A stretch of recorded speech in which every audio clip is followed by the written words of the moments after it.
کسی جنگل میں ایک خونخوار شیر رہتا تھا۔ جنگل کے سارے جانور اس کے خوف سے سہمے رہتے تھے۔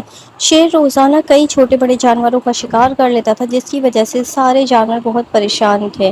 تو ایک دن ان سب جانوروں نے مل کے سوچا کہ کیوں نہ بلی شیر کی خالہ ہے تو ہم اس کی خالہ کے ہاتھ اسے کوئی پیغام بیچتے ہیں کہ وہ ہمارا شکار نہ کرے۔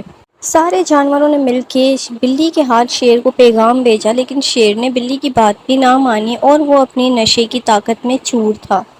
شیر کو ایک دن معلوم ہو گیا کہ یہ ساری چالاکی لومڑی کر رہی ہے اور شیر کو لومڑی پہ بہت زیادہ غصہ آیا۔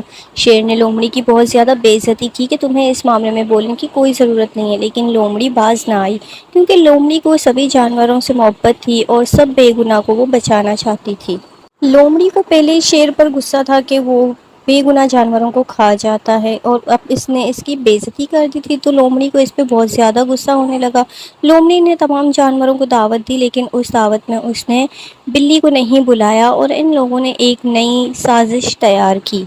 لومڑی نے سارے جانوروں کو سمجھایا کہ شیر کو کس طرح سے قابو کرنا ہوگا، ہمیں اس کے لیے کوئی نہ کوئی تجویز کرنی پڑے گی اور ہمیں بلی سے محتاط رہنا ہوگا، ورنہ بلی اسے جا کے ہر بات بتا دیتی ہے۔ سارے جانوروں نے مل کے لومڑی کی بات سنی اور سب کو لومڑی کی بات اچھی لگی اور ان سب نے سوچا اسی طرح سے شیر کو سبق سکھایا جا سکتا ہے اور سارے چھوٹے بڑے جانور مل کے ایڑی چوٹی کا زور لگانے لگے۔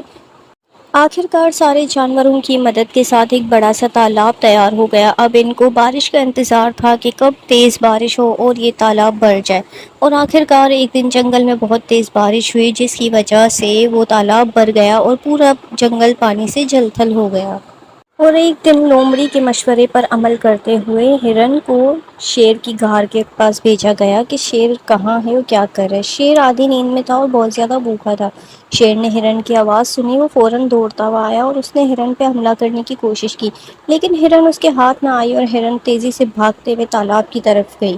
اس کے پیچھے پیچھے شیر بھی بھاگتا رہا۔ آخرکار ہرن تالاب میں کود کے باہر نکل آئی اور شیر جیسے ہی تالاب میں کودا تو وہ ڈوبنے لگا اور ڈبکیاں کھانے لگا۔ کیونکہ یہ سارا منظر سارے جانور تالاب کے کنارے کھڑے ہو کے دیکھتے رہے کہ اب شیر کتنا بے بس ہے۔